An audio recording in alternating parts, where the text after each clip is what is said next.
Assalamualaikum warahmatullahi wabarakatuh. Salam sejahtera untuk kita semua. Om Swastiastu, Namo Buddhaya, salam kebajikan.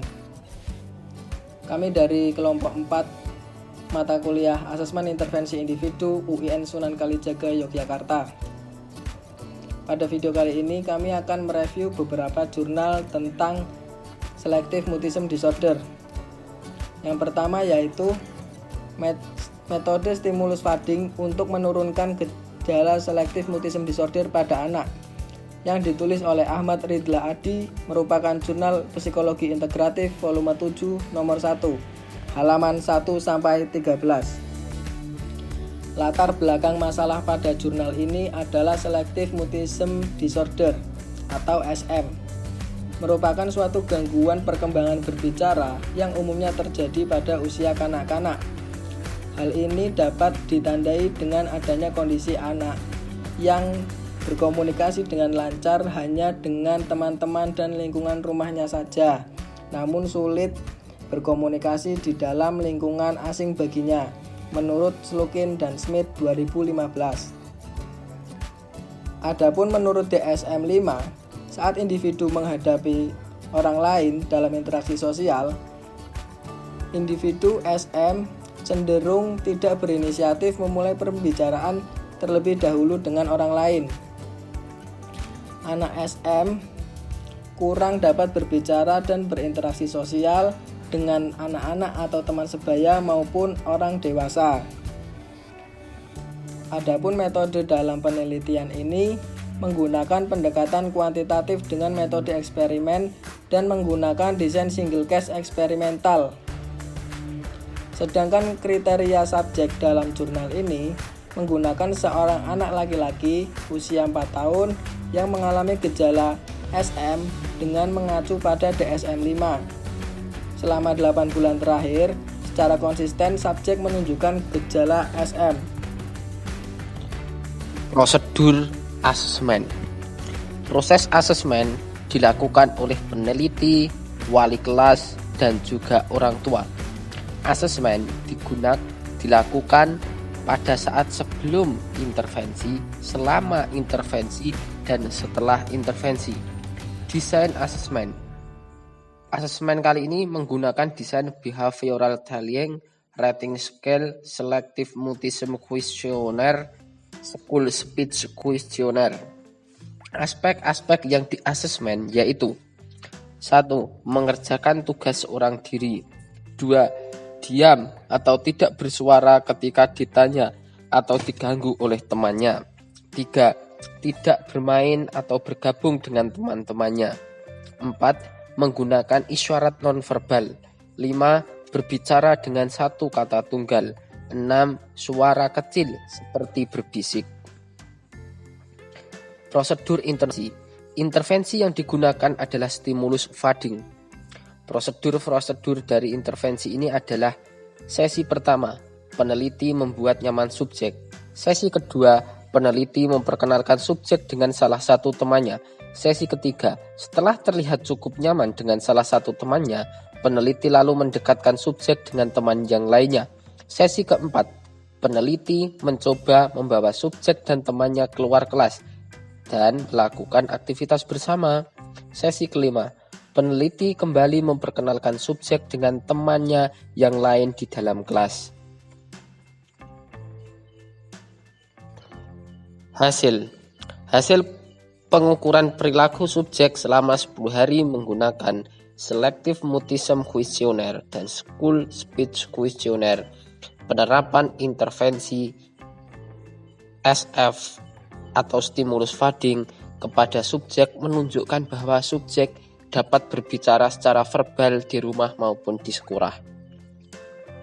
Selain itu, terdapat penurunan perilaku dari gejala-gejala SM atau Selective Mutism yang ditampakkan oleh subjek. Perilaku yang ditampilkan subjek sudah mengalami penurunan dan guru sudah mampu mengajak subjek berbicara. Dengan demikian, maka penerapan stimulus fading dapat dikatakan menunjukkan keberhasilan.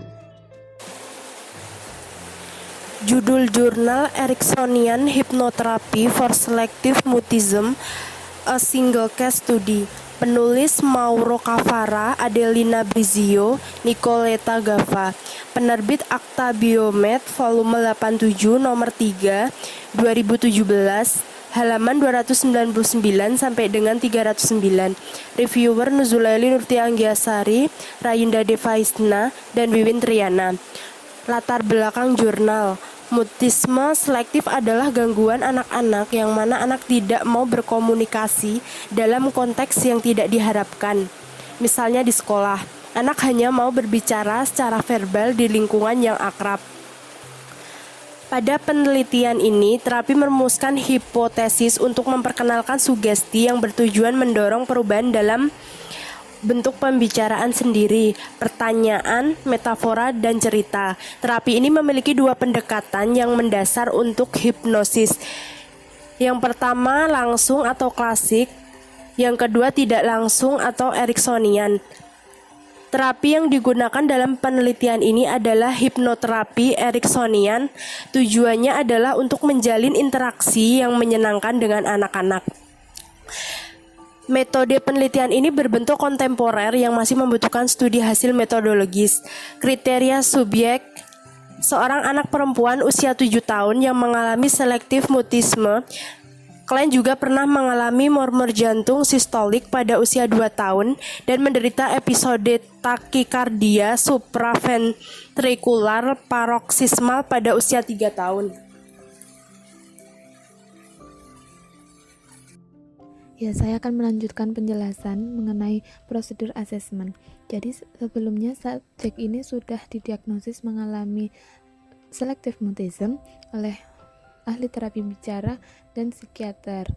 Namun di situ tidak ada perubahan, sehingga pada penelitian kali ini mencoba menggunakan hipnoterapi Ericksonian, di mana menggunakan pendekatan secara tidak langsung. Kenapa? Karena metode itu yang cocok digunakan untuk anak-anak karena di situ ada unsur permainan sehingga anak lebih tertarik.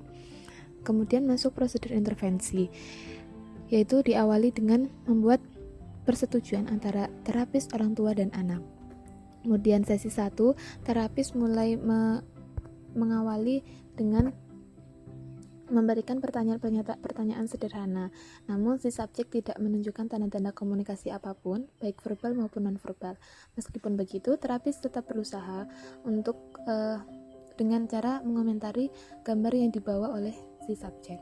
Singkat cerita, akhirnya subjek mulai mengeluarkan tanda-tanda komunikasi, yaitu dengan dia mau menatap wajah terapis. Lanjut kepada prasesi kedua. Jadi sesi kedua ini ada perannya, yaitu di situ terapis membuat rancangan intervensi untuk sesi kedua. Kemudian masuk sesi kedua, yaitu 15 hari kemudian, yaitu si terapis membacakan dongeng, menggambar, dan bermain teka-teki. Di situ kenapa menggunakan metode bercerita, yaitu supaya subjek tenggelam dalam cerita dan kemudian dia akan mengalihkan perhatiannya kepada cerita tersebut, sehingga pada saat itu si terapis mudah membangun percakapan dengan si subjek. Nah, terus masuk sesi ketiga, yaitu target pencapaian pada sesi ini yaitu mengembangkan aspek relasional, menilai memori, dan keterampilan perhatian. Jadi pada sesi ini terapis lebih mengajak kepada permainan-permainan yang mengembangkan aspek-aspek itu tadi. Subjek di situ sudah mulai akrab dengan terapis, terlihat pada saat subjek berpamitan untuk pulang. Dia mengucapkan selamat tinggal kepada si terapis dengan memeluk dan mencium si terapis. Nah, masuk ke sesi keempat, yaitu sesi ini sudah tidak banyak lagi usaha intervensi yang dilakukan oleh terapis karena sudah banyak sekali perubahan yang terjadi. Dan ibunya itu melaporkan bahwa sekarang subjek sudah bisa bermain dengan semua orang, tapi masih belum bisa dengan guru dan satu temannya di sekolah. Dan dia juga sudah berani tidur sendiri di kamarnya. Lanjut kepada sesi kelima, yaitu di sesi ini sudah tidak ada lagi intervensi, hanya di situ ada laporan-laporan mengenai perubahan si subjek. Nah, ibunya ini memberitahukan kepada si terapis bahwa sekarang subjek sudah bisa berkomunikasi dengan siapapun dengan santai seperti anak-anak pada umumnya. Nah, selanjutnya yaitu hasil. Nah, hasil itu sesuai dengan yang sudah saya paparkan tadi, bahwa Selama 3 bulan, gejala klien sudah teratasi dan diagnosis tidak lagi berlaku.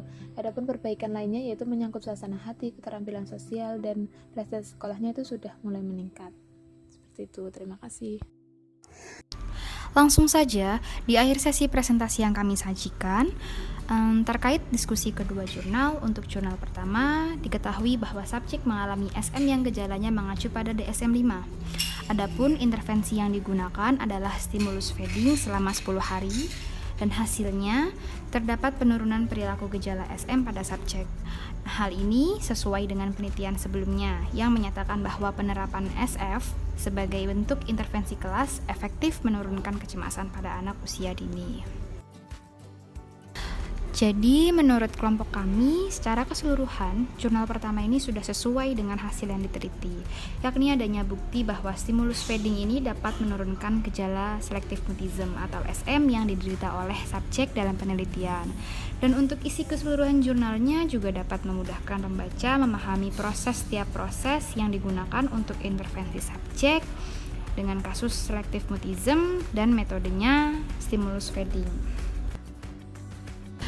Memasuki diskusi dan komentar kelompok terkait jurnal terakhir, saya akan paparkan bahwa di sini subjek memiliki gangguan selective mutism karena indikasinya orang tua, yakni ibunya itu seorang pemalu. Dan di sini sudah kami diskusikan bahwa kasus yang ini tuh menggunakan integrasi prinsip-prinsip intervensi yang diperluas dengan penelitian modern. Jadi tidak memaksa anak untuk berbicara, tidak menekankan verbalisasi anak, menggunakan pengaturan yang menyenangkan, serta melibatkan keluarga dan teman sebayanya, sehingga dapat menarik perhatian anak karena dilakukan dengan aktivitas bermain, seperti proses yang sudah dijelaskan oleh teman saya ya. Terkait komentar pada jurnal kedua, kami menilai bahwa jurnal 2 ini dapat membuktikan dengan menggunakan pendekatan hipnoterapi dan dilakukan intervensi selama 3 bulan bisa mengatasi gejala selective mutism pada subjek. Dan untuk isi keseluruhan jurnal ini cukup sulit untuk difahami karena teori yang ada masih perlu dijabarkan lebih luas lagi. Namun proses intervensi yang ada dan dipaparkan juga sudah jelas di setiap sesinya.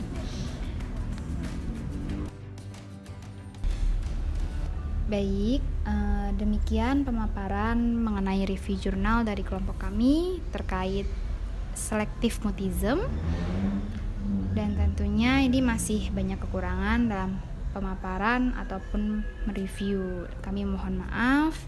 Assalamualaikum warahmatullahi wabarakatuh.